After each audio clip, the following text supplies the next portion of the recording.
엄마, 살려줘. 제발. 새벽 2시 현관문을 미친 듯 두드리는 소리에 잠에서 벌떡 깨 달려나갔습니다. 문을 열자 만삭이 다 된 딸이 맨발에 피범벅이 된 얼굴로 비틀거리며 서 있었습니다. 입술은 터져 있고 뺨에는 선명한 손자국이 찍혀 있었습니다. 딸은 제 얼굴을 보는 순간 두 손으로 배를 감싸며 떨리는 목소리로 말했습니다. 엄마, 혹시 우리 아기한테 무슨 일 생기면 저 어떡해요? 그 말을 다 하지도 못하고 그대로 제 품으로 쓰러졌습니다. 피 묻은 딸의 머리를 부여하는 채 저는 정말 숨이 멎는 줄 알았습니다. 그때 사위에게서 건방지기 짝이 없는 문자가 도착했습니다.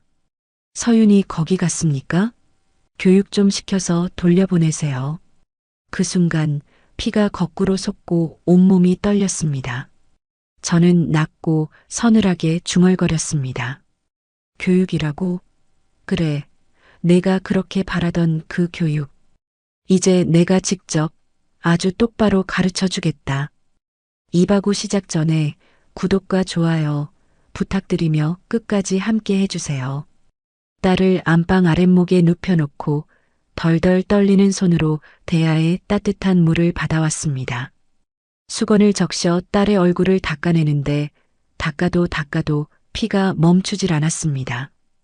입술이 터져 피딱지가 앉은 그 고운 얼굴을 문지르며 내 가슴은 천갈래 만갈래로 찢어졌습니다. 얼어붙은 발이 문제였습니다. 신발도 없이 그 추운 길을 걸어왔는지 발바닥은 시커멓게 멍이 들고 여기저기 찢겨 있었습니다. 꽁꽁 언 딸의 발을 내 뱃살에 갖다 대고 비비며 나는 소리 없이 울음을 토해냈습니다. 내 체온으로라도 이 얼음장 같은 발을 녹여야 했습니다. 서윤아, 엄마가 미안해. 내가 죄인이야. 내 거친 손바닥이 딸의 차가운 발등을 쓸어내릴 때마다 까슬까슬한 내 손의 굳은 살이 느껴졌습니다. 평생 생선 대가리 치고 내장을 긁어내느라 훈장처럼 박힌 굳은 살. 문득 이 거친 손을 부끄러워하며 등 뒤로 감추었던 3년 전 그날이 떠올랐습니다. 지금 내 품에 안긴 이 핏덩이가 세상에서 제일 고운 하얀 드레스를 입고 환하게 웃던 그날이. 엄마, 인사드려. 이쪽은 민재씨, 강남에서 병원하는 의사야. 3년 전 딸이 처음 사위를 데려오던 날. 나는 앞치마에 손을 몇 번이나 문지르고 나서야 조심스럽게 고개를 숙였습니다. 시장 바닥에서 생선이나 파는 나 같은 여자가 감히 의사 사위를 맞다니 꿈만 같았습니다. 하지만 상견례 날 그 꿈은 산산조각이 났습니다. 강남의 으리으리한 한정식집. 혹시라도 몸에서 비린내가 날까봐 목욕탕에서 살같이 벗겨져라 때를 밀고 제일 비싼 향수까지 뿌리고 갔습니다. 방에 들어서자마자 사돈 여자가 미간을 확 찌푸리며 손수건을 꺼내 코를 막았습니다. 아우, 이게 무슨 냄새야?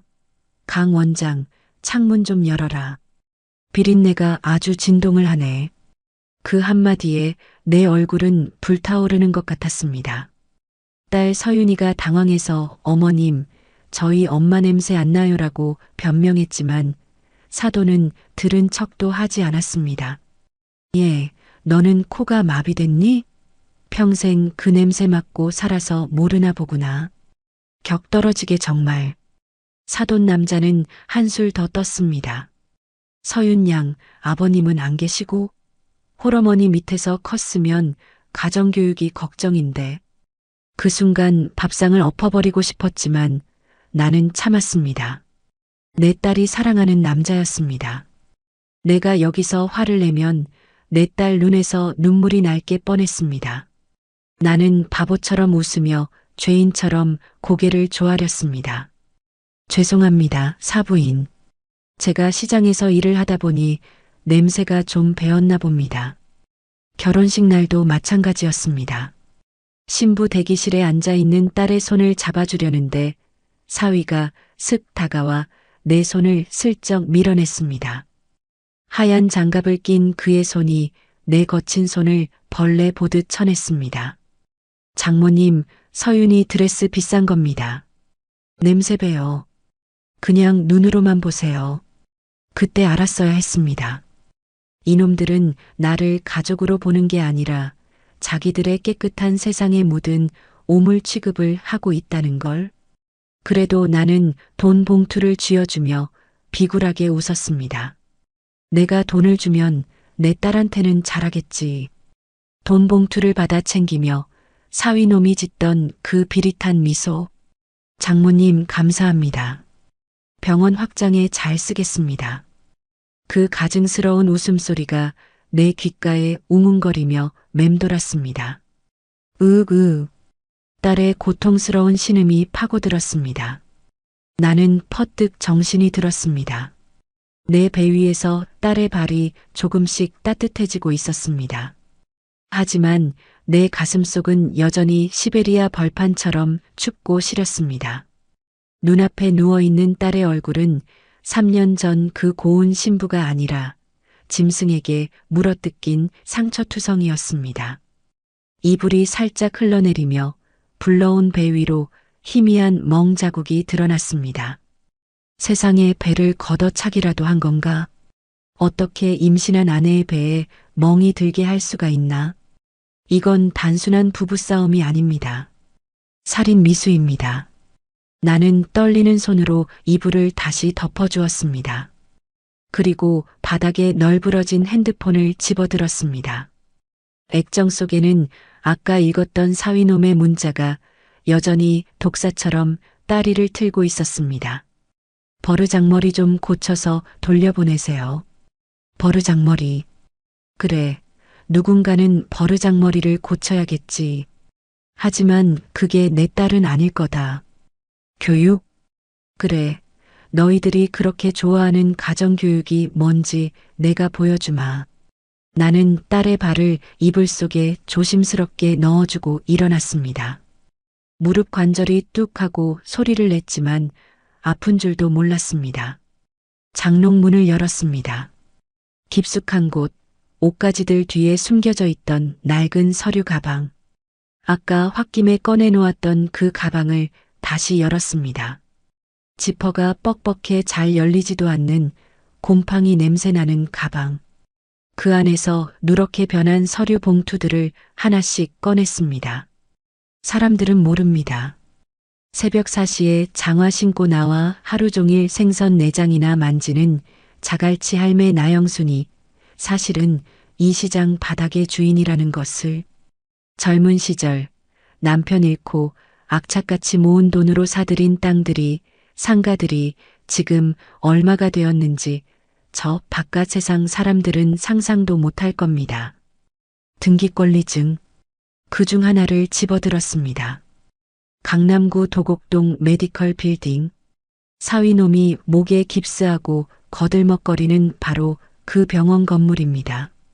임대료가 밀려도 사정 봐주며 기다려줬던 그 마음씨 좋은 건물주 할머니가 바로 나라는 걸 강서방 너는 꿈에도 모르겠지. 내가 매달 꼬박꼬박 입금하던 그 임대료가 사실은 내 장모 통장으로 들어오고 있었다는 걸 알면 내 표정이 어떨까? 그리고 또 하나. 사돈 여자가 뻔질나게 드나드는 그 명품관이 들어선 상가 건물. 그것도 내 것입니다. 거기서 VIP 대접받으며 갑질하는 꼴을 볼 때마다 당장 쫓아내고 싶었지만 딸을 봐서 참았습니다. 하지만 이제는 참을 이유가 없습니다. 나는 서류들을 방바닥에 쫙 펼쳐 놓았습니다. 마치 전쟁터에 나가는 장수가 무기를 점검하듯 하나하나 손으로 짚어보았습니다. 손끝에 닿는 종이의 감촉이 차갑고 날카롭습니다. 이 종이 몇 장이면 너희들의 그 잘난 콧대와 위선을 단숨에 꺾어버릴 수 있습니다. 딸의 젖은 머리카락을 쓸어 넘겨주었습니다. 열이 오르는지 딸의 이마가 불덩이 같습니다. 물수건을 다시 갈아주며 나는 딸의 귀에 대고 작게 속삭였습니다. 서윤아, 조금만 참아. 엄마가 다 되돌려줄게. 내가 흘린 눈물, 콧물, 피 한 방울까지 돈으로 환산해서 저놈들 뼈와 살을 발라내서라도 다 받아내줄게. 창밖이 푸르스름하게 밝아오고 있었습니다. 늘 나가던 새벽 시장 경매 시간이 다가오고 있습니다. 하지만 오늘은 시장에 가지 않을 겁니다. 장화 대신 구두를 꺼내고 생선 피 묻은 앞치마 대신 장롱 깊숙이 넣어두었던 최고급 정장을 꺼냈습니다. 거울 속에 비친 내 얼굴을 봅니다. 주름진 눈가에 도끼가 서려 있습니다. 생선 장수 나영수는 어젯밤으로 죽었습니다. 이제부터는 수천억 자산가 나영순 회장이 움직일 차례입니다. 핸드폰을 들어 어딘가로 전화를 걸었습니다. 새벽 4시, 곤히 자고 있을 시간이지만 상관없습니다. 돈을 줬으면 밥값을 해야지. 김 변호사, 나다. 자느냐? 수화기 너머에서 당황한 듯한 목소리가 들려옵니다. 아, 회장님. 이 새벽에 무슨 일이십니까? 나는 딸의 얼굴을 다시 한번 바라보며 입술을 깨물었습니다. 입안에서 비릿한 피맛이 돕니다. 잠 깨라. 오늘 아침부터 바빠질 거다. 내 건물에 새 들어 사는 놈들 중에 아주 질 나쁜 세입자가 하나 있어서 말이야. 네. 갑자기 그게 무슨. 계약 해지 준비해. 내용 증명 띄우고. 그리고 대출금 상환 통보서도 작성하고. 은행장한테는 내가 직접 전화하마. 강서방 병원 대출 당장 회수하라고. 전화를 끊고 나는 주먹을 꽉 쥐었습니다. 3일. 딱 3일만 기다려라. 그 3일 동안 너희가 낄낄거리며 내 딸 흉을 보고 있을 때 나는 너희 목을 조일 올가미를 짤 테니. 해가 중천에 떠서야 딸이 눈을 떴습니다. 부은 눈을 힘겹게 뜨더니 낯선 천장을 보고 흠칫 놀라 몸을 웅크렸습니다. 마치 누군가 또 때릴까봐 잔뜩 겁먹은 강아지처럼. 서윤아, 엄마야. 괜찮아. 제가 황급히 딸의 손을 잡자 그제야 딸의 눈동자에 초점이 돌아왔습니다. 엄마. 갈라진 목소리로 저를 부르더니 딸은 제 가슴에 얼굴을 묻고 오열하기 시작했습니다. 마치 그동안 참았던 눈물을 한꺼번에 쏟아내려는 듯 딸의 울음소리는 짐승의 울부짖음 같았습니다. 한참을 그렇게 울던 딸에게 미움을 쑤어 먹였습니다. 몇 숟가락 뜨지도 못하고 딸은 헛구역질을 했습니다. 입덧이었습니다. 그 모습을 보는데 가슴이 미어지는 것 같았습니다. 임신해서 먹고 싶은 것도 많을 때인데 물 한 모금도 제대로 못 넘기는 꼴이라니. 서윤아, 말해봐라. 도대체 어떻게 된 거냐? 그 의사놈이 널 때리기라도 한 거냐? 조심스럽게 묻는 제 말에 딸은 고개를 푹 숙였습니다. 그리고 떨리는 입술로 그동안 감춰왔던 지옥 같은 결혼 생활을 털어놓기 시작했습니다. 엄마, 나 임신했다고 했을 때 그 사람들이 뭐라 그랬는지 알아? 3개월 전 딸이 임신 테스트기를 보여줬을 때였습니다. 남편은 기뻐하기는커녕 미간을 찌푸리며 이렇게 말했다고 합니다. 지금 임신하면 병원 일은? 당신이 하던 상담실장 일 이제 막자리 잡혔는데 대책 없이 임신부터 하면 어떡해? 시어머니는 더했습니다. 쳇, 아들인지 딸인지도 모르는데 벌써부터 유세 떨지 마라. 요즘 것들은 임신이 벼슬인 줄 알아요. 축복받아야 할 임신이 그 집구석에서는 죄가 되었습니다. 그때부터였습니다. 지옥 같은 입덧이 시작된 것은. 엄마, 나 냉장고 문만 열어도 토할 것 같았어. 밥 짓는 냄새만 맡아도 위액이 올라와서 그래서 밥을 못 차렸어. 어느 날 저녁 퇴근하고 돌아온 남편에게 밥상을 차려주지 못하고 화장실에서 구역질을 하고 있을 때였습니다. 남편이 화장실 문을 쾅 하고 발로 찼습니다. 아, 너 지금 시위하냐? 남편이 하루 종일 밖에서 뼈 빠지게 일하고 왔는데 밥도 안 차려놓고 화장실 처박혀서 뭐 하는 거야? 여보 냄새가 너무 역해서 조금만 기다려줘요. 우에 딸이 변기를 붙잡고 토하자 남편은 더러운 것을 본다는 듯 코를 막으며 소리를 질렀습니다. 아우씨, 더러워 진짜. 야, 너 일부러 그러지? 내가 밥 먹자고 하면 토하고 엄마가 뭐 좀 시키면 토하고 아주 상전 나셨네. 상전 나셨어. 그 소란에 시어머니가 달려왔습니다. 시어머니는 딸의 등을 두드려 주기는커녕 남편 뒤에 서서 혀를 찼습니다. 어유 가지가지 한다. 우리 때는 밥 매다가도 애 낳고 밥 차리고 다 했어. 어디서 못 배워 먹은 티를 내. 어머님 죄송해요. 근데 정말 못 참겠어요. 죄송하면 밥을 차려.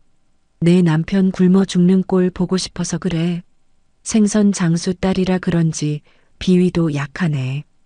내 엄마는 하루 종일 생선 냄새 맡고 사는데 넌 왜 유난이야? 딸은 그 말이 비수처럼 꽂혔다고 했습니다. 내 엄마를 욕하는 것만은 참을 수가 없어서 딸은 처음으로 말대꾸를 했습니다. 어머님, 저희 엄마 얘기는 하지 마세요. 그리고 저 유난 떠는 거 아니에요. 정말 힘든데 어떡해요. 그 순간이었습니다. 짝! 남편의 손바닥이 딸의 뺨을 후려쳤습니다. 이게 어디서 눈을 동그랗게 뜨고 대들어?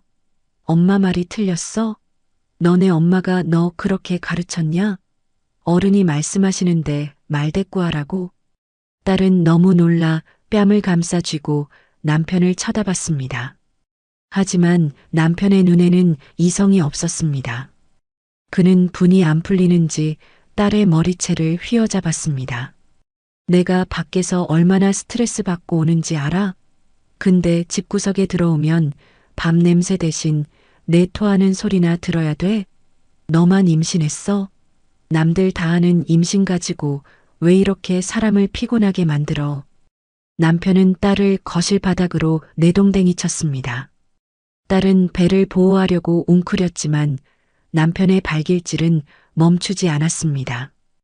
허벅지, 등, 팔 닥치는 대로 밟아댔습니다. 하지마. 아기 잘못돼. 딸이 비명을 질렀지만 시어머니는 그 모습을 팔짱 끼고 구경만 하고 있었습니다. 오히려 부채질을 했습니다. 그래, 저건 좀 맞아야 정신을 차려. 어디 시어머니 앞에서 눈을 치켰떠? 교육 좀 다시 시켜라, 민재야. 그날 밤 딸은 방구석에 처박혀 소리 죽여 울었습니다. 친정에 가고 싶었지만 엄마 가슴에 못 박을까봐 차마 연락도 못했습니다.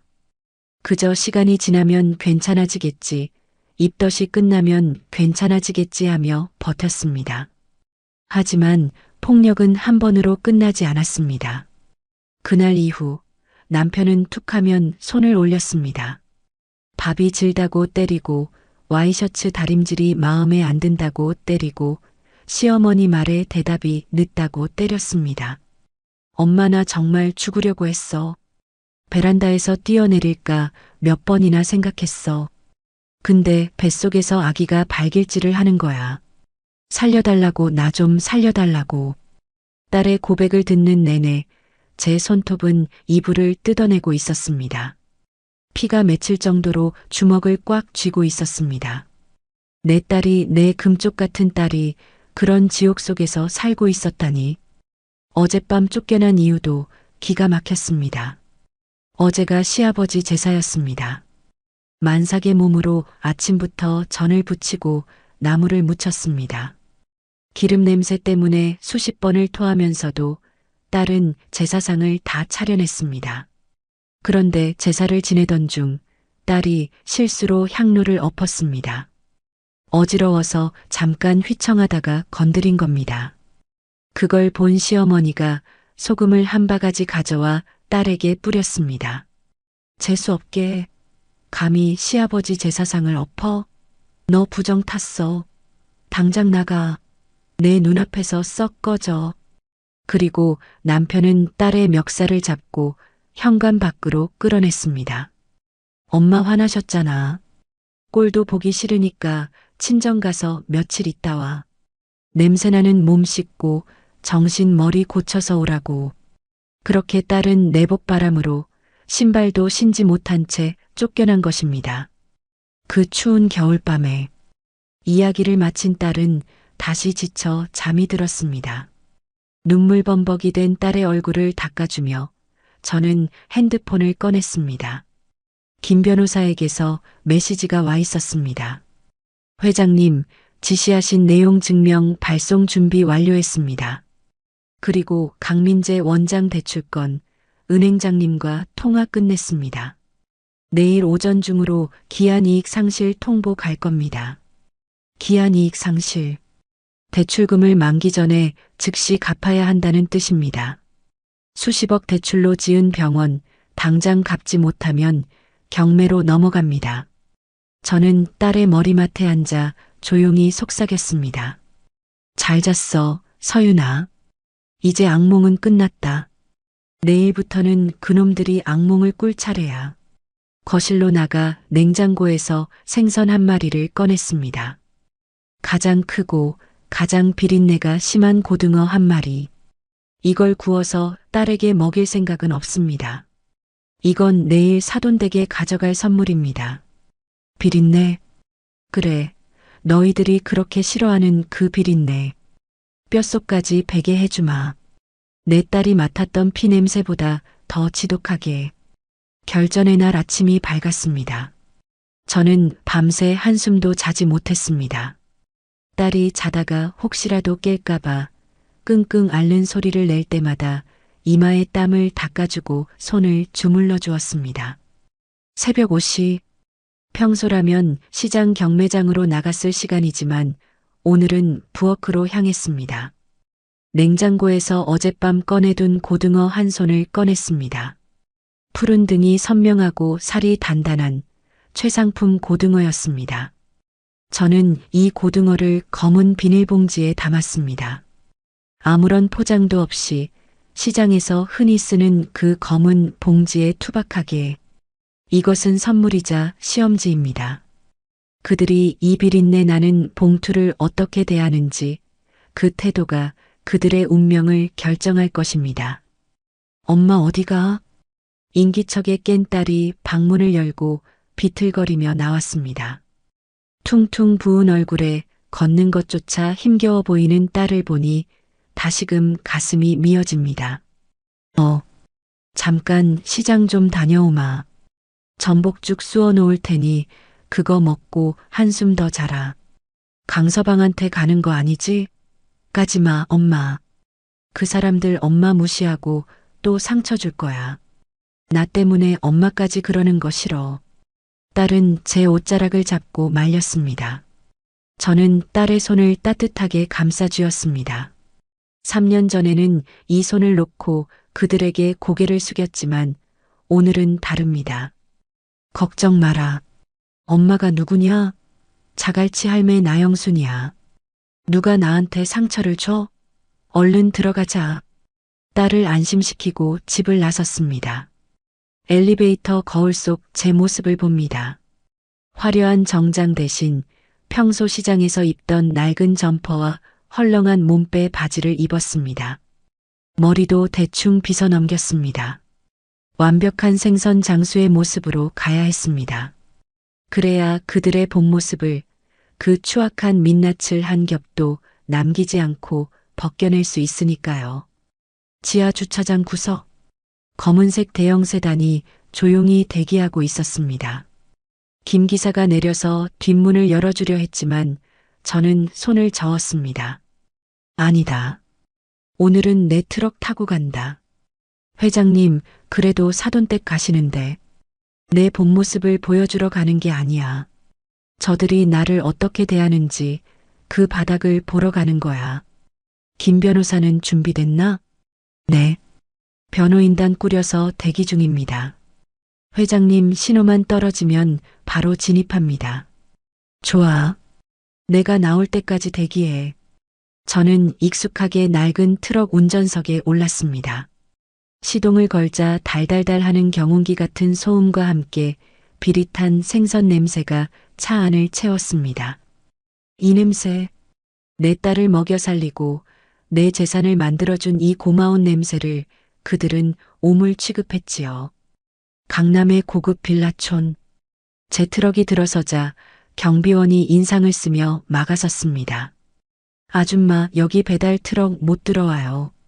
저쪽 화물용 입구로 가요. 아니에요. 여기 천이호 사돈 만나러 왔어요.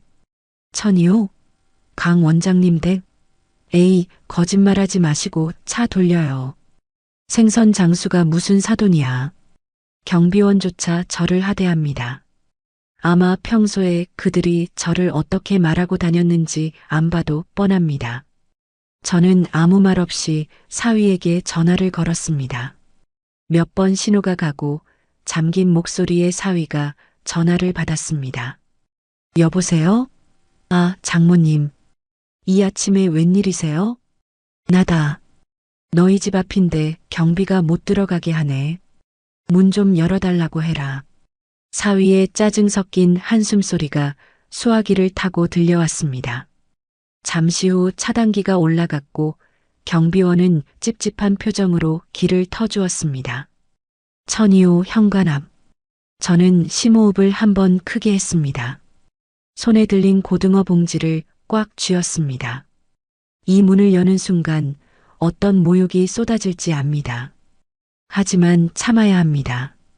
그들의 입에서 돈 이야기가 나올 때까지, 내 딸의 몸값을 흥정하려 드는 그 순간까지 저는 떨리는 손을 진정시키고 초인종을 눌렀습니다. 초인종 소리가 유난히 날카롭게 들렸습니다. 저는 검은 비닐봉지에 담긴 고등어 한 손을 꽉 쥐었습니다. 손끝에서 전해지는 차갑고 미끈거리는 감촉이 마치 제 가슴 속에 품은 서늘한 칼날 같았습니다. 누구세요? 인터폰 너머로 짜증 섞인 사돈 여자의 목소리가 들려왔습니다. 사부인 접니다. 서윤이 애미예요. 잠시 정적이 흐르더니 달그락거리는 소리와 함께 현관문이 열렸습니다. 하지만 활짝 열린 것은 아니었습니다. 안전고리가 걸린 채 문은 딱 손바닥만큼만 열렸습니다. 그 틈 사이로 사돈 여자의 경멸 어린 눈빛이 보였습니다. 아니, 아침부터 예고도 없이 웬일이세요? 그리고 그 손에 들린 건 뭐예요? 냄새나게. 사돈 여자는 코를 막으며 뒤로 물러섰습니다. 집안에서는 사위의 목소리도 들려왔습니다. 누구예요? 아, 장모님? 아침부터 왜 오셨대요? 서윤이 데려가라고 문자 보냈는데. 저는 억지로 입꼬리를 올리며 비굴한 웃음을 지어 보였습니다. 아직은 때가 아니었습니다. 이놈들의 밑바닥을, 그 추악한 본성을 끝까지 확인해야 했습니다. 아이고, 강서방도 있었나? 내가 우리 서윤이 일로 사과도 할 겸 싱싱한 고등어가 들어와서 좀 가져왔네. 고등어요? 사위가 문틈으로 얼굴을 내밀었습니다. 말끔한 정장 차림의 사위는 제 손에 들린 검은 비닐봉지를 보며 혐오스럽다는 듯 인상을 찌푸렸습니다. 장모님, 저희 집 생선 안 굽는 거 모르세요? 냄새 배면 환기하는데 며칠 걸린다고요. 그리고 서윤이는요? 반성 좀 하고 있습니까? 그렇고 말고. 지금 집에서 싹싹 빌면서 울고 있네.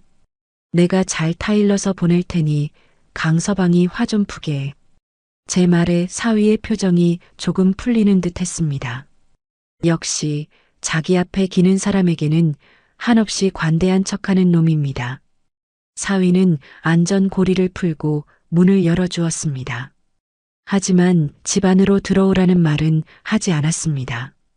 현관방, 찬바람이 부는 복도에 저를 세워둔 채였습니다. 알겠어요. 장모님 봐서 이번 한 번만 봐드리는 겁니다. 대신 서윤이 올 때 빈손으로 보내지 마세요. 아시죠? 이번에 병원 의료기기 새로 드려야 하는데 자금이 좀 부족해서 기가 찼습니다. 만삭의 아내를 피투성이로 만들어 내쫓아 놓고 그 장모 앞에서는 돈 내놓으라는 소리를 저렇게 뻔뻔하게 하다니. 저는 속에서 올라오는 욕지기를 꾹 누르며 물었습니다. 그럼 얼마나 해가면 되겠나? 글쎄요. 한 3억 정도. 장모님 시장에서 현금 장사하시니까 그 정도는 융통되시죠? 서윤이 다시 받아주는 값이라고 생각하세요. 3억? 제 딸의 몸값이, 아니, 다시 지옥으로 들어가는 입장료가 3억이라는 겁니다. 저는 고개를 끄덕였습니다. 알겠네. 3억 내 마련해 봄세. 대신 이 고등어는 좀 받아주게. 내가 새벽에 경매받아서 제일 좋은 놈으로 골라온 거야. 저는 억지로 사위의 손에 검은 봉지를 쥐어주었습니다. 사위는 질색하며 봉지 끝을 두 손가락으로 집어들었습니다. 그때 뒤에 서 있던 사돈 여자가 소리쳤습니다. 아우, 그거 받지 마. 비린내 올마. 그냥 경비실에나 던져주지 뭘 집까지 들고 와. 그러더니 신발장 옆에 있던 소금 항아리를 열었습니다. 그리고는 주저없이 제 얼굴을 향해 소금을 뿌렸습니다. 차악 마이너스. 하얀 소금 알갱이들이 제 얼굴과 머리, 어깨 위로 쏟아졌습니다. 따가운 소금이 눈에 들어갔지만 저는 눈을 깜빡이지 않았습니다. 소금보다 더 쓰라린 모욕감이 온몸을 휘감았습니다. 에이, 재수 없어. 아침부터 생선 장수가 찾아오질 않나. 소금 뿌렸으니까 얼른 가요. 냄새 배기 전에. 사돈 여자는 쾅 하고 문을 닫아버렸습니다. 닫힌 문 너머로 두 사람의 웃음소리가 들려왔습니다. 엄마 3억이래, 3억. 늙은이가 돈은 많아가지고. 그래. 그럼 이번엔 그 돈으로 내 차나 좀 바꿀까? 며느리 교육시킨 보람이 있네. 저는 현관문 앞에 우두커니 서서 어깨에 묻은 소금을 털어냈습니다. 툭툭. 바닥에 떨어지는 소금 알갱이들을 보며 저는 입술을 깨물었습니다. 피 맛이 났습니다. 그래, 많이 웃어더라. 그 웃음이 통곡으로 바뀌는 데는 그리 오래 걸리지 않을 테니. 저는 엘리베이터를 타지 않고 비상계단으로 내려왔습니다. 한 계단, 한 계단 내려오며 저는 핸드폰을 꺼냈습니다. 녹음 버튼을 눌러두었던 화면에는 방금 전 나눈 대화가 고스란히 저장되어 있었습니다. 3억을 요구하는 사위의 목소리, 소금을 뿌리던 사돈의 막말. 이 모든 것이 증거가 될 것입니다. 건물 밖으로 나오자 차가운 겨울바람이 불어왔습니다. 하지만 저는 춥지 않았습니다. 오히려 가슴속이 뜨겁게 타오르고 있었습니다. 주차장에 세워둔 제 차로 걸어갔습니다. 시장 갈 때 타는 낡은 트럭이 아닙니다. 기사를 대동한 검은색 세단. 뒷좌석 문을 열고 타자 김 변호사가 서류 봉투를 내밀었습니다. 회장님, 준비 끝났습니다. 은행 측에서도 즉시 상환 절차 밟겠다고 연락 왔고요.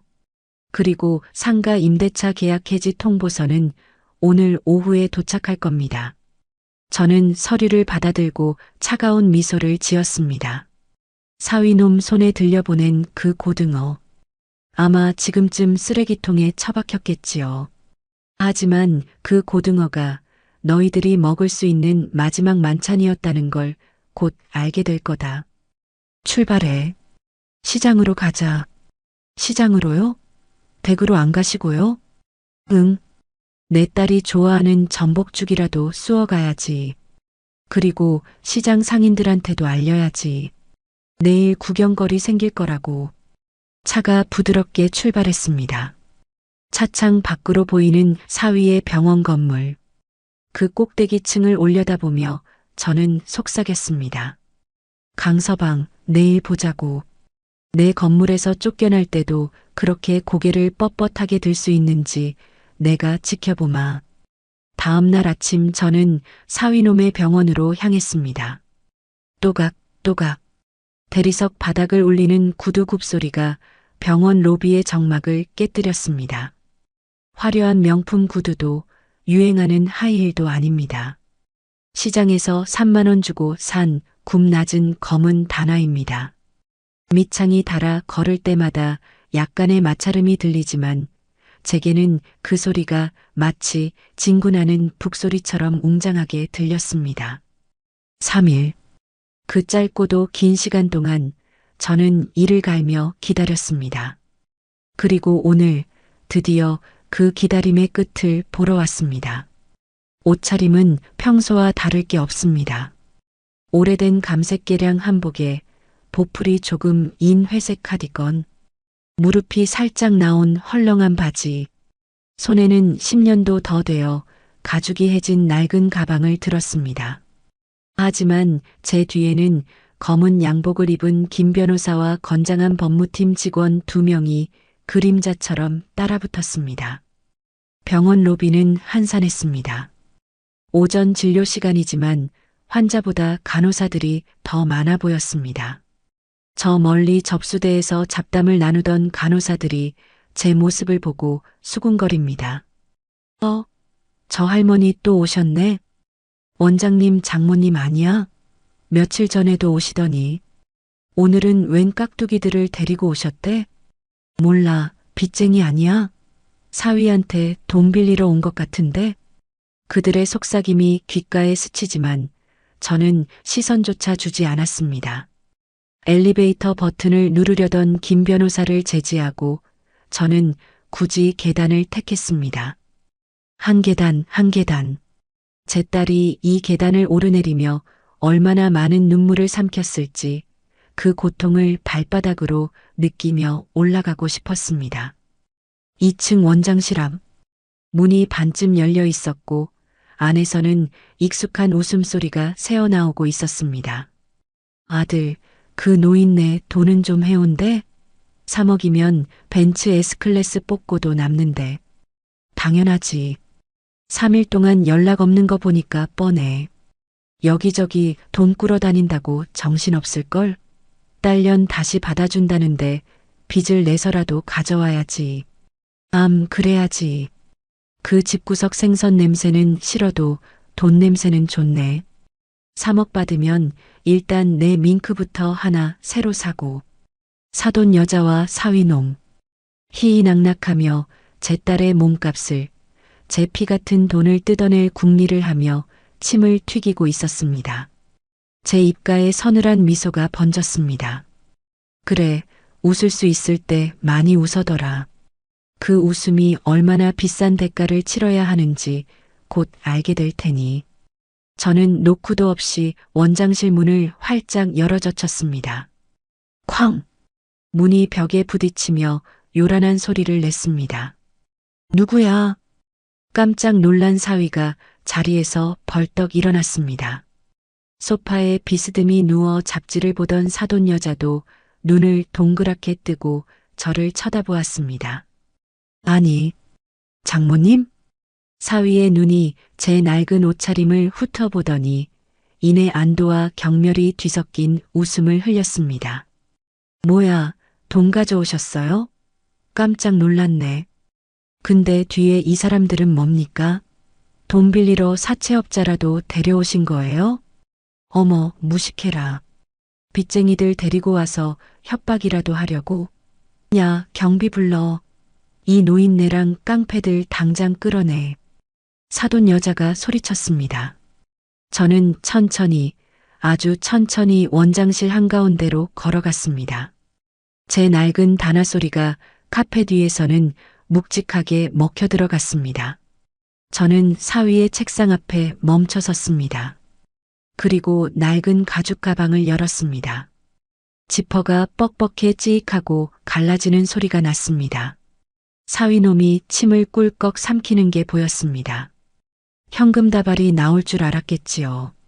하지만 제가 꺼낸 것은 누렇게 변색된 서류 봉투 하나였습니다. 탁! 봉투를 책상 위에 던졌습니다. 3억? 벤츠? 저는 낮게 웃었습니다.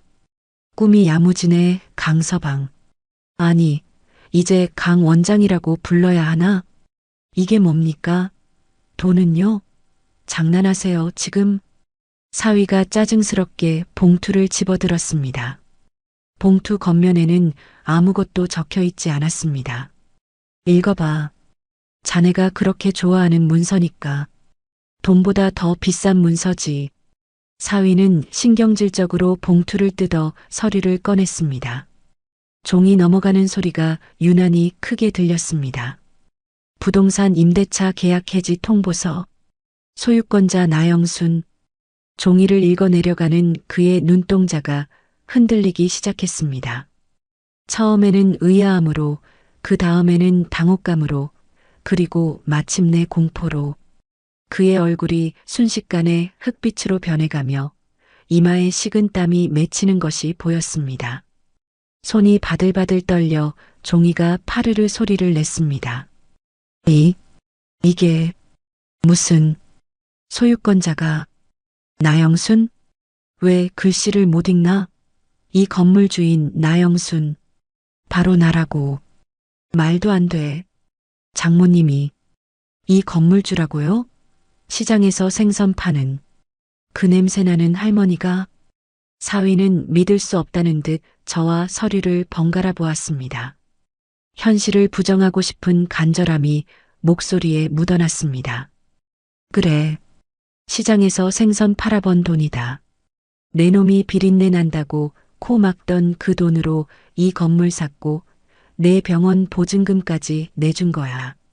내가 밟고 서 있는 이 바닥, 내가 숨쉬는 이 공기, 다 내 피비린내 나는 돈으로 만든 거다.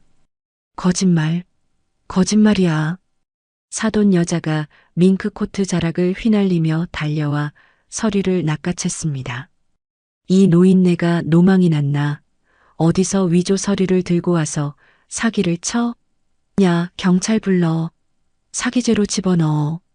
하지만 서류 뒷장에 첨부된 등기부등본을 확인한 그녀의 눈이 튀어나올 듯 커졌습니다. 소유자 나영순. 매매 대금 150억 원 대출 없음.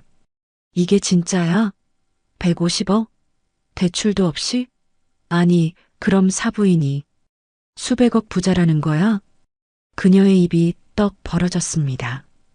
경멸하던 눈빛이 순식간에 사라지고 그 자리에 시커먼 탐욕이 들어찼습니다. 그녀의 태도가 손바닥 뒤집듯 바뀌었습니다. 아이고, 사부인. 진작 말씀을 하시지. 우리가 그동안 얼마나 신뢰를 했어.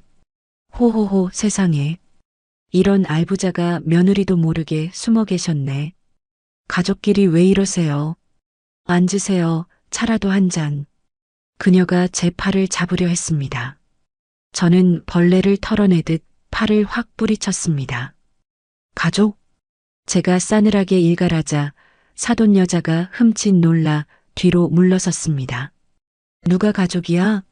내 딸한테 소금 뿌리고 한겨울에 내복바람으로 내쫓은 게 가족이야? 3억 내놓으라고 협박한 게 가족이야? 아니, 그건 애들 교육 차원에서. 교육? 그래, 교육 좋지. 그래서 나도 오늘 너희들 교육 좀 시키러 왔다. 주제 파악 못하는 인간들이 어떻게 되는지 실전 교육. 저는 김 변호사에게 눈짓했습니다. 변호사가 앞으로 나서며 또 하나의 서류 뭉치를 꺼내 들었습니다. 그 서류의 두께는 아까보다 훨씬 두꺼웠습니다. 강민재 씨, 본 건물주 나영순 회장님의 법률 대리인입니다. 귀하에게 정식으로 통보합니다. 첫째, 임대차 계약 해지. 사유는 임차인의 건물주에 대한 명예훼손 및 직계비속에 대한 상습 폭행입니다. 둘째, 귀하의 병원 개원 자금 대출 20억 원에 대한 연대 보증, 오늘부로 즉시 철회합니다. 네. 대출 보증 철회요? 그럼 당장 20억을 갚으라는 말입니까? 사위의 다리가 풀려 책상을 짚고 주저앉을 뻔했습니다. 그렇지. 은행에서 연락 갔을 텐데 못 갚으면 이 병원 경매로 넘어가는 거야. 의료기기, 집기, 내가 앉아있는 그 푹신한 의자까지 싹 다 압류다. 넌 빈손으로, 아니 빚더미에 앉아서 쫓겨나는 거야. 장모님, 잘못했습니다. 제가 몰라 뵙고, 제가 미쳤었습니다. 사위놈이 책상을 돌아 나와 제 발밑에 털썩 무릎을 꿇었습니다. 바짓가랑이를 잡고 매달리며 울먹이기 시작했습니다. 서윤이 제가 데려오겠습니다. 평생 여왕처럼 모시고 살겠습니다. 다시는 손끝 하나 대지 않겠습니다. 제발 한 번만 용서해 주십시오. 저 이 병원 없으면 죽습니다. 저는 발을 빼내며 그의 어깨를 툭 찼습니다. 치워. 더러워. 장모님, 내가 그랬지? 겉모습만 보고 사람 판단하면 안 된다고. 근데 너는 껍데기만 번지르르 했지. 속은 썩어 문드러졌어. 나는 비록 생선 비린내 나는 옷을 입었어도 내 속은, 내 돈은 깨끗해. 내깟 놈이 감히 내 딸을 건드려? 여왕? 웃기지 마. 내 딸은 이제 내 아내가 아니야. 이 건물주 나영순의 유일한 상속녀지. 상속녀. 사위의 눈동자가 텅 비어버렸습니다. 자신이 걷어찬 것이 단순한 아내가 아니라 수백억 자산가의 상속녀였다는 사실에 영혼이 빠져나간 듯 했습니다. 그때 사돈 여자가 악에 바친 듯 소리 질렀습니다. 이 노인네가 미쳤나? 어디서 갑질이야? 우리 아들이 의사야, 의사. 내 딸년 구제해줬더니 은혜를 원수로 갚아? 야, 소금 가져와. 재수없게 진짜. 사돈 여자가 이성을 잃고 장식장 위에 있던 굵은 소금통을 집어들었습니다. 3일 전처럼 제게 뿌리려는 기세였습니다. 하지만 이번엔 달랐습니다. 제 뒤에 서 있던 경호원이 순식간에 달려들어 사돈 여자의 팔목을 낚아챘습니다. 아, 이거 안 나? 노인네 폭행한다고 신고할 거야. 신고? 좋지. 해봐. 폭행죄? 그건 3일 전 내 아들이 내 딸한테 저지른 게 폭행이고, 이건 정당방위야. 그리고 저는 바닥에 흩어진 소금을 낡은 단화굽으로 자근자근 밟았습니다. 으드득, 으드득. 소금 부서지는 소리가 적막한 방 안에 섬뜩하게 울려 퍼졌습니다. 당신도 똑같아. 3일 전에 나한테 소금 뿌렸지? 그 소금 아직 남았나? 네. 아니요. 없어요. 사돈 여자가 겁에 질려 뒷걸음질 쳤습니다. 아쉽네. 있었으면 내가 뿌려줬을 텐데. 소독 좀 하라고. 저는 코를 막는 신용을 했습니다. 어우, 냄새. 돈에 미친 썩은 내가 진동을 하네. 역겨워서 못 있겠어. 이 방 당장 소독해. 저는 몸을 돌렸습니다. 사위가 다시 제 다리를 붙잡으려 기어왔지만 경호원이 그를 막아섰습니다. 장모님, 가지 마세요. 살려주세요. 서윤아, 일주일 준다. 그 안에 방 빼. 안 그러면 용역 불러서 짐짝처럼 드러내줄 테니까. 그리고 서윤이 위자료 청구 소송도 같이 들어갈 거야. 내 놈이 가진 거라곤 그 껍데기뿐인 병원 하나지. 그것도 뺏기고 나면 뭐가 남나 보자. 원장실을 나오자 복도에 있던 간호사들이 입을 딱 벌리고 저를 쳐다보고 있었습니다.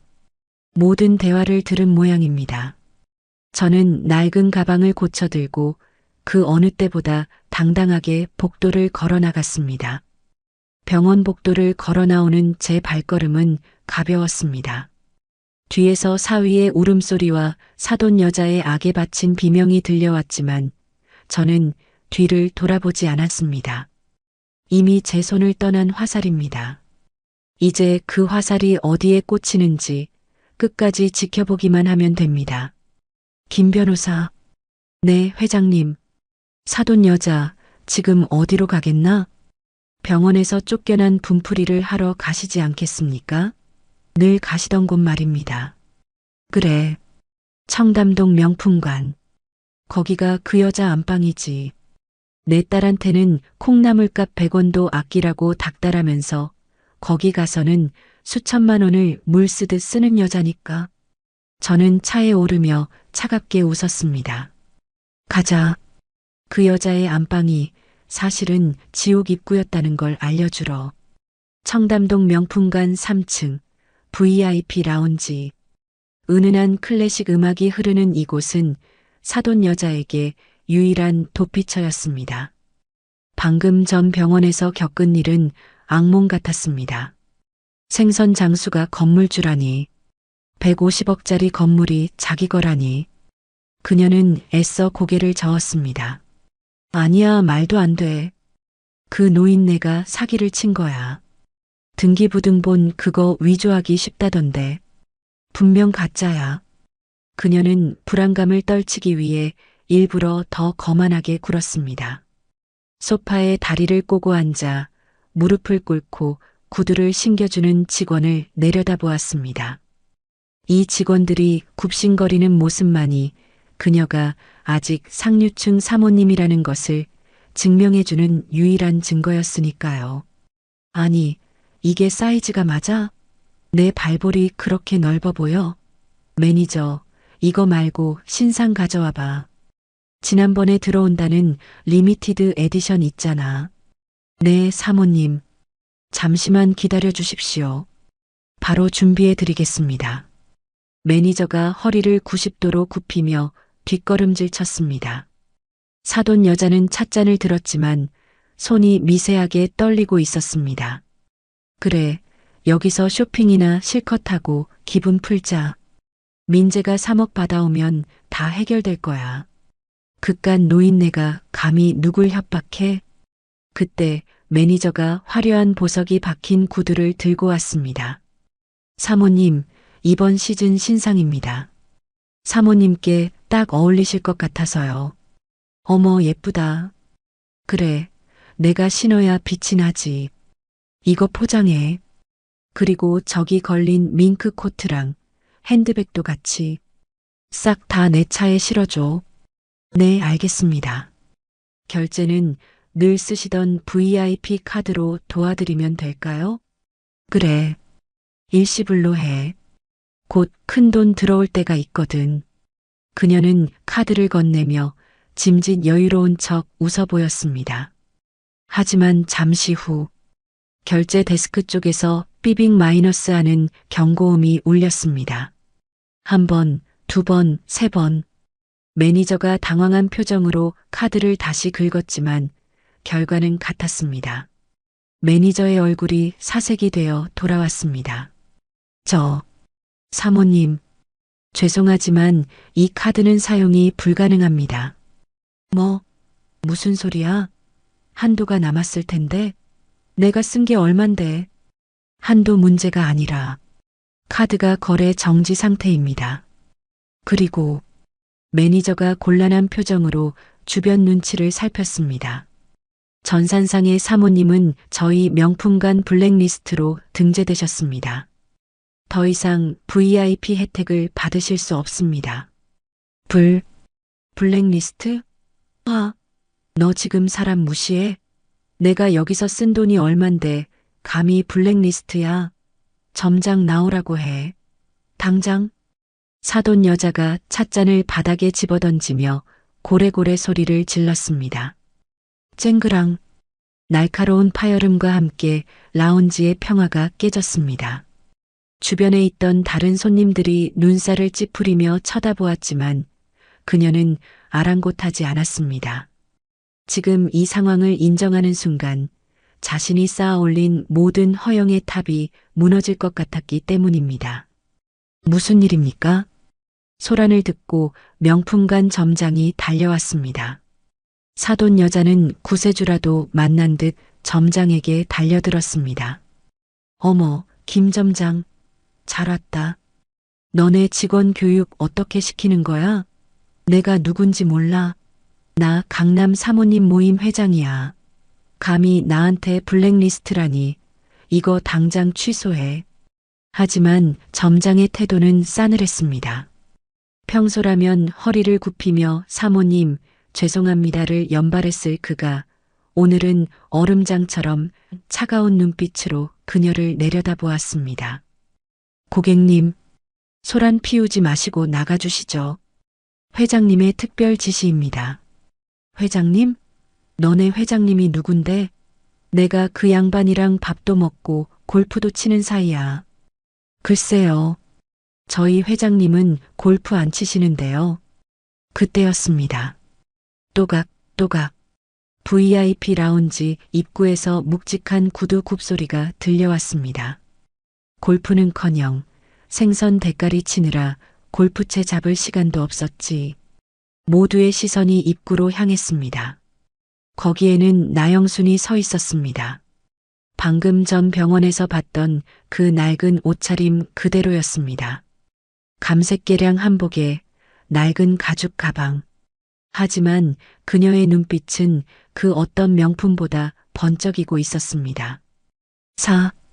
사부인? 사돈 여자의 눈이 튀어나올 듯 커졌습니다. 여기가 어디라고 와? 아, 그래. 당신이 쫓아와서 행패 부린다고 점장한테 말하면 되겠다. 김 점장, 이 여자야. 이 여자가 스토커처럼 나 쫓아다니면서 괴롭히는 거라고.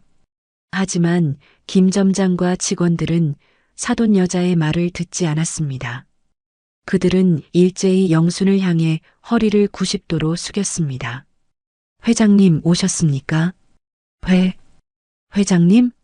사돈 여자는 뒷걸음질 치다 소파에 주저앉았습니다. 자신의 귀를 의심했습니다. 저 냄새나는 생선 장수가 회장님이라고? 그래. 이 명품관 내 거다. 내가 뻔질나게 드나들며 내 딸 욕하고 갑질하던 이곳이 사실은 내 앞마당이었다고. 말도 안 돼. 생선 장수가. 어떻게 말했잖아. 생선 팔아번 돈이라고. 너희가 거칠애에 미쳐서 짝퉁 인생 살 때 나는 10원 한 장 아껴서 진짜 내 것을 만들었어. 그게 죄냐? 저는 깨진 찻잔 조각을 낡은 단화로 툭 찼습니다. 김 점장, 이 여자 당장 내보내. 그리고 여기 기물 파손한 거 전부 청구해. 찻잔 하나에 50만 원짜리니까 잊지 말고. 네, 알겠습니다. 보안팀, 이분 모셔라. 보안 요원들이 다가와 사돈 여자의 양팔을 잡았습니다.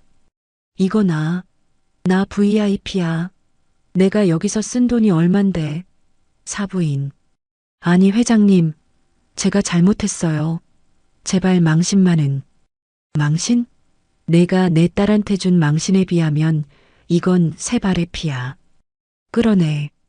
사돈 여자가 질질 끌려가며 비명을 질렀습니다. 그녀의 명품 구두 한 짝이 벗겨져 뒹굴었습니다. 신데렐라의 유리구두가 아니라 쫓겨난 마녀의 짝퉁 구두처럼 초라해 보였습니다. 그녀의 비명소리가 멀어지자 라운지는 다시 고요해졌습니다. 저는 입구를 향해 손짓했습니다. 들어와라. 문이 열리고 서윤이가 들어왔습니다. 아직 얼굴에 붓기가 남아있지만 표정만큼은 그 어느 때보다 밝고 당당했습니다. 따뜻한 코트를 입고 굽 낮은 단화를 신은 내 딸. 그녀의 손은 배를 소중하게 감싸고 있었습니다. 엄마. 서윤이가 제 옆에 와섰습니다. 그래. 인사해라. 여기 직원분들한테. 안녕하세요. 박서윤입니다. 딸이 고개를 숙이자 직원들이 다시 한번 정중하게 인사했습니다. 안녕하십니까, 이사님. 저는 딸의 어깨를 감싸 안으며 직원들에게 말했습니다. 앞으로 이 명품관을 맡을 내 딸이다. 그리고 내 유일한 후계자고. 직원들의 눈빛에 존경과 놀라움이 서렸습니다. 딸은 저를 보며 환하게 웃었습니다. 그 미소에는 더 이상 시댁살이의 그늘도 남편의 폭력에 대한 두려움도 없었습니다. 가자, 서윤아. 맛있는 거 먹으러 가야지. 내가 좋아하는 스테이크 어때? 좋아, 엄마. 근데 나 고등어 조림도 먹고 싶어. 엄마가 해준 거. 그래, 그래. 집에 가서 엄마가 제일 크고 맛있는 놈으로 해줄게. 우리는 팔짱을 끼고 라운지를 나섰습니다. 등 뒤에서 직원들의 박수 소리가 들리는 듯 했습니다. 창밖으로 보이는 청담동 거리. 화려한 네온 사인이 반짝였지만 제 눈에는 제 딸의 미소가 그 어떤 보석보다 더 빛나 보였습니다. 이제 진짜 복수는 끝났습니다. 남은 것은 법의 심판뿐. 사위놈 병원은 곧 경매로 넘어갈 것이고 사돈 여자는 빚더미에 앉아 짝퉁 가방 하나도 못 사는 신세가 될 것입니다. 하지만 상관없습니다. 우리는 이제 냄새나는 생선 장수 모녀가 아닙니다. 세상에서 가장 당당하고 행복한 진짜 명품 가족이니까요. 그날 이후 사위의 병원에서는 난리가 났습니다. 큰일 났어. 이제 어떡해. 사위의 목소리는 덜덜 떨리고 있었습니다. 그의 손에 들린 종이 2장. 하나는 임대차 계약 해지 통보서, 또 하나는 기한 이익 상실 통지서였습니다. 그것은 단순한 종이가 아니었습니다. 그들의 목을 조여올 올가미이자 지옥행 급행열차 티켓이었으니까요. 사돈 여자는 끝까지 현실을 부정하려 애쓰고 있었습니다. 민재야, 이거 뭔가 착오가 있는 거 아니니? 그 노인네가 회장이라니 그게 말이 돼? 그냥 돈 좀 모아서 건물 하나 샀나 보지. 변호사 써서 막으면 안 되니? 오만하고 어리석은 사람입니다. 등기부등본에 제 이름 석자가 떡하니 박혀 있는데도 그녀는 생선 장수 나영순과 건물주 회장 나영순을 연결시키지 못하고 있었습니다. 그녀에게 저는 영원히 냄새나는 하등 생물이어야만 했으니까요. 그래야 자신의 그 얄팍한 우월감이 유지될 수 있었을 테니까요. 엄마, 제발 그만 좀 하세요. 등기부등본 봤잖아요. 이 건물 전체가 장모님 명의라고요. 사위가 결국 폭발했습니다. 그리고 은행장이 직접 전화해서 대출금 20억 당장 갚으랍니다. 안 그러면 내일부터 압류 들어온대요. 뭐, 압류? 그럼 우리 병원 문 닫아야 해? 내 명품들은? 집에 있는 건 괜찮지? 집도 담보 잡혀 있잖아요. 병원 망하면 집도 날아가는 거라고요. 우리 길거리에 나앉게 생겼다고요. 그 순간 원장실 전화가 미친 듯이 울려대기 시작했습니다. 따르릉, 따르릉. 마치 화재 경보기처럼 요란하고 날카로운 소리였습니다. 민재가 받지 않자 이번엔 그의 핸드폰까지 진동하며 책상 위에서 춤을 췄습니다. 의료기기 납품업체, 제약회사 영업팀, 카드사 채권 추심팀, 화면을 가득 채우는 독촉 전화들. 그것은 그들의 몰락을 알리는 장송곡이었습니다. 아, 다 꺼져. 꺼지라고. 민재는 비명을 지르며 핸드폰을 벽에 집어던졌습니다. 박살난 액정 파편이 사방으로 튀었습니다. 하지만 벨소리는 멈추지 않았습니다.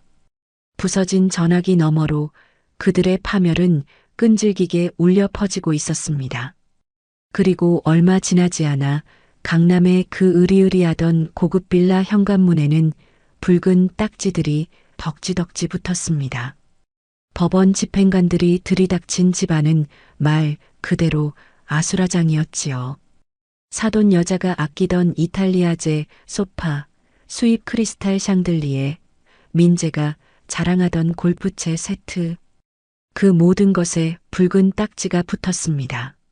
그 붉은색은 마치 3일 전 제가 입었던 낡은 한복 색깔처럼 선명하고 잔인했습니다. 이건 내 밍크야. 내가 이탈리아에서 사온 거라고. 어디 감히 손을 대.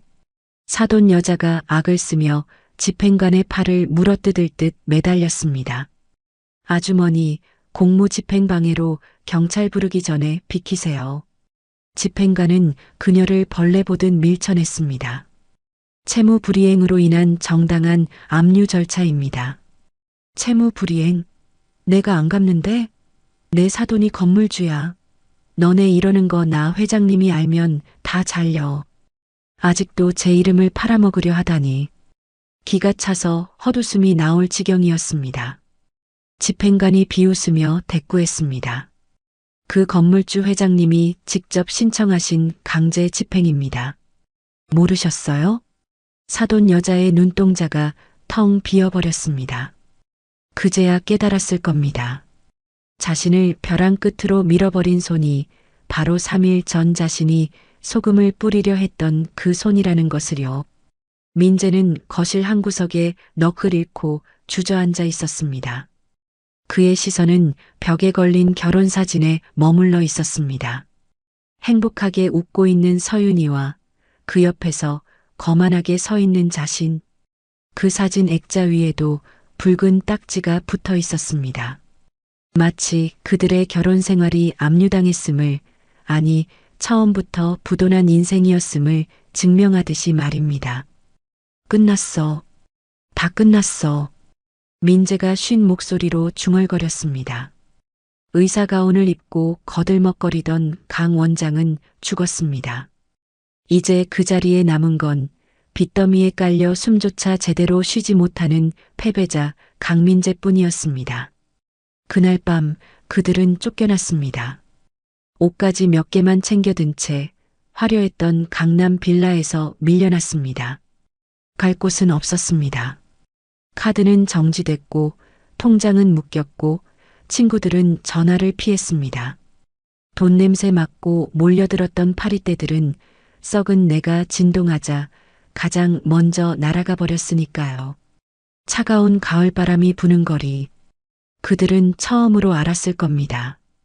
돈이라는 외투가 벗겨진 맨몸의 세상이 얼마나 춥고 시린지를요.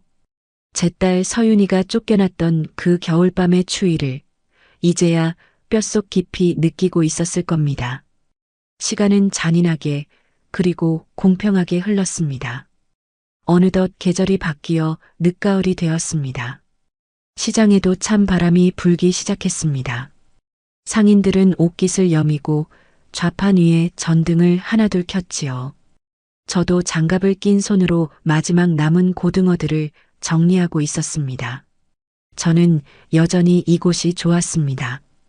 비린내 섞인 바닷바람, 시끌벅적한 흥정소리, 투박하지만 정이 넘치는 상인들의 웃음. 이곳이 저의 뿌리였고 저의 힘이었으니까요. 할매요. 오늘 장사 다 끝났는교. 우리 막걸리나 한잔 하러 갑시도. 옆집 건어물 가게 순덕네가 웃으며 말을 걸었습니다. 그러지 뭐. 이거만 대충 덮어놓고 갈게. 그때였습니다. 시장 입구 쪽에서 웅성거리는 소리가 들려왔습니다. 마치 모세의 기적처럼 사람들이 양쪽으로 갈라지며 길을 터주고 있었습니다. 존경심 때문이 아니었습니다. 혐오감 때문이었지요. 아우, 냄새. 뭐야, 노숙자들인가 봐. 어디서 술 냄새가 진동을 하네. 저리 좀 가요. 사람들의 멸시 어린 시선을 받으며 두 남녀가 비틀거리며 걸어오고 있었습니다. 남자는 떼국물이 줄줄 흐르는 낡은 패딩을 입었고 머리는 떡이 져 있었습니다. 여자는 다 떨어진 짝퉁 밍크 코트를 걸치고 있었는데 한쪽 발에는 슬리퍼를, 한쪽 발에는 굽부러진 구두를 신고 있었습니다. 기괴하고 처참한 몰골이었습니다. 그들은 강민재와 미경이었습니다. 불과 몇 달 전만 해도 강남 최고급 빌라에 살던 그들이 이제는 시장 바닥의 쥐새끼보다 못한 꼴로 제 앞에 나타난 것입니다. 그들은 오직 한 곳, 제 생선 좌판만을 향해 걸어왔습니다. 마치 사막에서 오아시스를 발견한 조난자들처럼 눈빛이 절박하게 번들거렸습니다. 저는 하던 일을 멈추고 그들을 빤히 쳐다보았습니다. 놀라움도 동정심도 없었습니다. 그저 유통기한 지난 생선 내장을 보는 듯한 무심한 뿐이었습니다. 장모님, 민재가 제 좌판 앞에 털썩 주저앉았습니다. 갈라진 입술 사이로 나오는 목소리가 쇳소리처럼 거칠었습니다. 사부인. 미경도 민재 옆에 무릎을 꿇었습니다. 그녀의 눈은 퀭했고 얼굴에는 검댕이 묻어 있었습니다. 누구쇼? 장사 끝났는데. 제가 무미건조하게 내뱉었습니다. 그 한마디가 신호탄이라도 된 듯 민재가 와르르 무너져 내렸습니다. 그는 젖은 시장 바닥에 이마를 쿵 찍기 시작했습니다. 장모님, 잘못했습니다. 제발 살려주십시오. 갈 데가 없습니다. 빚쟁이들이 쫓아오고 3일 동안 물 한 모금 못 마셨습니다. 미경도 엎드려 오열했습니다. 사부인, 내가 죽을 죄를 지었어요. 우리 민재 좀 살려줘요. 얘가 의사 면허도 정지되고 할 줄 아는 게 아무것도 없어요. 시키는 건 뭐든지 다 할게요. 생선 내장이라도 닦으라면 닦을게요. 제발. 그들은 제 장화신은 발을 붙잡고 매달렸습니다. 그토록 더럽다고 혐오하던 그 비린내 나는 장화에 얼굴을 비비고 있었습니다. 눈물과 콧물이 제 장화 위에 범벅이 되었습니다. 주변 상인들이 혀를 차며 수군거렸습니다. 어머, 저 사람들 전에 그 의사 사위 아니야? 꼴이 말이 아니네. 인과응보지, 인과응보. 저는 발을 잡아당겨 그들의 손을 뿌리쳤습니다. 더러웠습니다. 생선 피보다 내장 찌꺼기보다 그들의 눈물이 더 역겨웠습니다. 저는 좌판 위에 있던 칼을 들어 도마를 탕 하고 내리쳤습니다. 그 날카로운 소리에 두 사람이 화들짝 놀라 뒤로 물러났습니다. 마치 목이라도 쳐질까봐 겁먹은 짐승들 같았습니다. 살려달라고? 갈 데가 없다고? 제가 싸늘하게 물었습니다. 얼마 전 만삭의 몸인 내 딸에게 너희는 어떻게 했지? 내 딸을 때리고 내복 바람으로 쫓아내지 않았나? 그때 딸도 살려달라고 빌었어. 그때는 제가 미쳐서. 민재가 변명하려 했습니다. 그래, 미쳤었지. 돈에 미치고 거칠애에 미쳤었지. 근데 이제 와서 제정신이 들었나 보네. 배가 고프니까. 저는 도마 위에 굴러다니던 생선 대가리 하나를 집어들었습니다. 눈알이 풀리고 살이 물러터진 썩기 직전의 고등어 대가리였습니다. 이거 보여? 상품 가치 없는 쓰레기야. 이런 건 아무리 배고파도 밥상에 못 올려. 그냥 버리는 거야. 저는 생선 대가리를 그들 앞이 아닌 옆에 있는 쓰레기통에 툭 던져 넣었습니다. 너희가 딱 이 짝이다. 썩어서 냄새나는 아무짝에도 쓸모없는 폐기물. 내 딸 인생에 다시는 올릴 수 없는 불량품. 장모님, 한 번만, 딱 한 번만 기회를. 민재가 다시 기어오려 했습니다. 꺼져. 내 딸은 이미 너희를 잊었다. 서윤이는 지금 세상에서 제일 행복한 엄마가 됐어. 내 손주 젖 물리면서 너 같은 아비는 기억도 못해. 아니, 기억해서도 안 되지. 저는 좌판 구석에 있던 검은 비닐봉지 하나를 집어들었습니다. 안에는 팔다 남은 약간 상처난 고등어 한 마리가 들어 있었습니다. 저는 그 봉지를 민재의 발치에 툭 던졌습니다. 옛정 생각해서 이거 하나는 주마. 구워 먹든 삶아 먹든 너희 알아서 해. 이게 내가 너희에게 베푸는 마지막 잡이다. 그리고 저는 몸을 굽혀 민재의 눈을 똑바로 쳐다보았습니다. 제 눈빛에 서린 한기에 그가 몸을 떨었습니다. 다신 내 눈앞에 나타나지 마. 그땐 이 칼이 도마가 아니라 다른 걸 치게 될지도 모르니까. 알겠어? 나지막하지만 섬뜩한 경고. 민재와 미경은 더 이상 말을 잇지 못했습니다. 그들은 떨리는 손으로 바닥에 떨어진 비닐봉지를 집어들었습니다.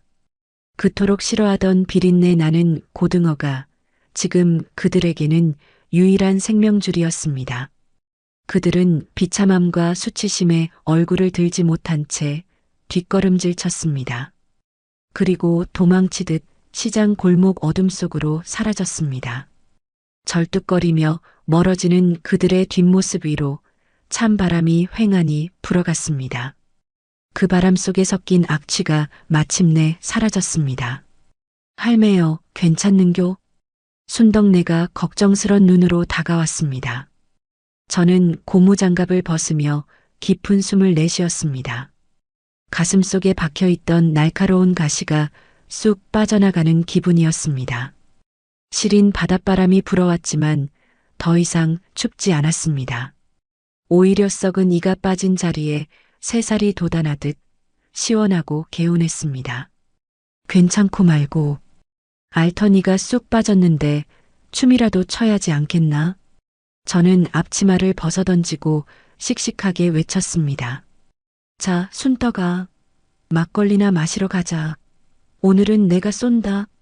우리 서윤이 순산 기원도 할 겸 거하게 한잔하자고.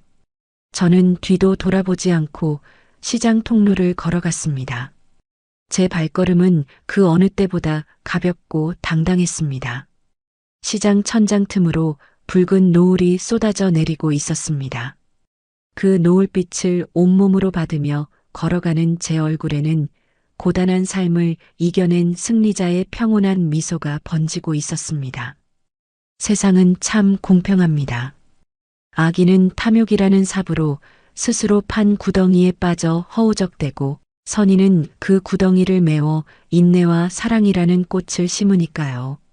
내일 아침이면 제 생선 좌판 위에는 다시 싱싱하고 팔딱거리는 희망들이 가득 채워질 것입니다. 그 희망들은 누군가의 밥상에 올라가 힘이 되고 웃음이 되고 내일이 되겠지요. 그리고 제 딸 서윤이의 밥상에는 세상에서 제일 크고 제일 싱싱하고 제일 맛있는 고등어 조림이 올라갈 것입니다. 비린내 나는 돈으로 지켜낸 세상에서 가장 향기롭고 따뜻한 밥상 말입니다. 오늘의 이바구는 여기까지입니다. 끝까지 함께 해주셔서 감사드리며 구독과 좋아요 눌러주시면 놀라운 인생 사연들을 누구보다 먼저 무료로 만나보실 수 있습니다.